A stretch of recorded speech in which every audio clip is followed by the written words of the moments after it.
Does recess improve student academic performance? The implementation of the No Child Left Behind Act in 2001 led to an increase in standardized testing in order to gather empirical data regarding academic achievement. Across the country, 44% of school districts responded to increased pressure for academic performance by reducing time from and even eliminating subjects like art, PE, and recess in order to gain more time for test preparation. In urban schools with high minority and high poverty populations, recess has been cut even more drastically. These schools have the lowest average recess time in the country. Overall, the average recess time in U.S. elementary schools is less than 30 minutes each day. In comparison, British elementary schools have over 80 minutes of recess each day. Those who support eliminating recess in order to increase instruction time believe it will help children to succeed academically. However, there is little to no data supporting this conclusion.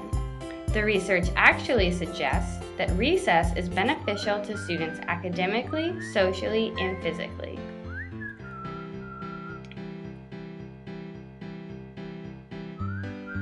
Research has shown that recess is associated with having more focused students in the classroom.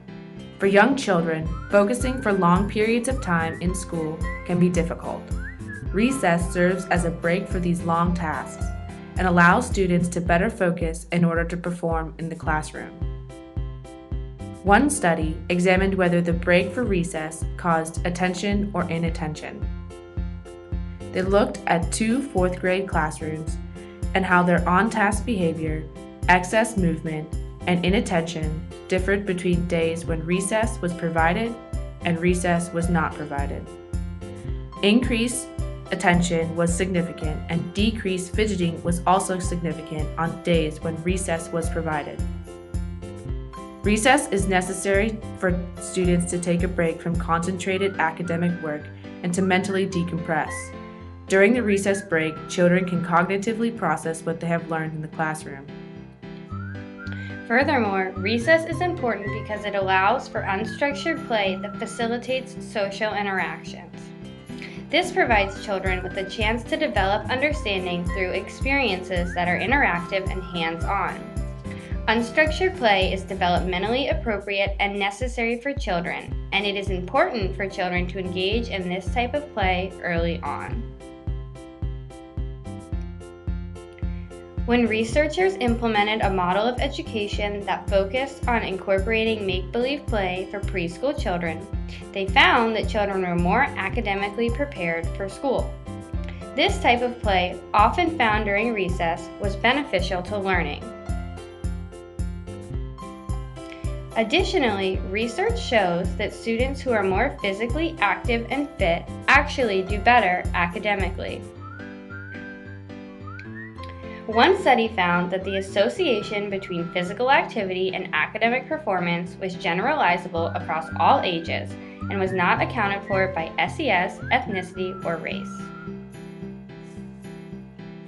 The social interactions that occur during unstructured play are another benefit of recess. Recess gives students a chance for peer interactions, which help them to practice social and communication skills.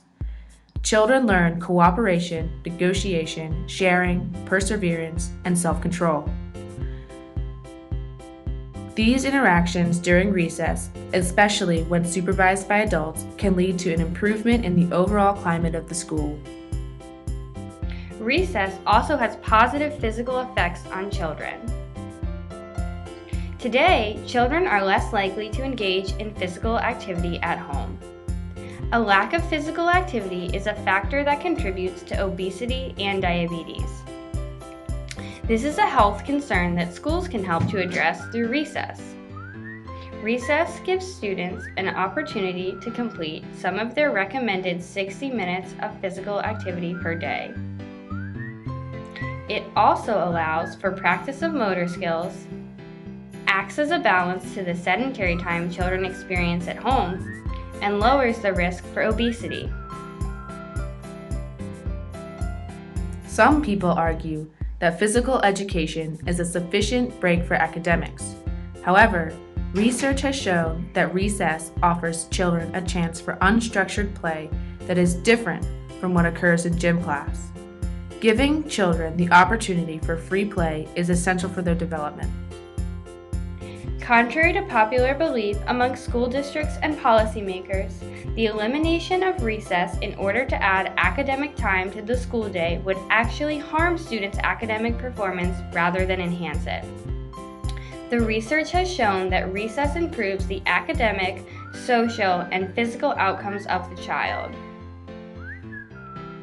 Specifically, recess is associated with decreased fidgeting, increased attention, improved social interactions, better cooperation skills, lowered risk of obesity and diabetes, and much more.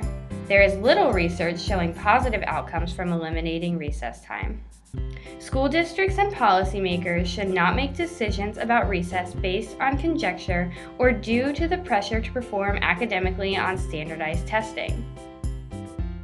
Rather, decisions about recess should be based in literature and research in order to make the best choice for children.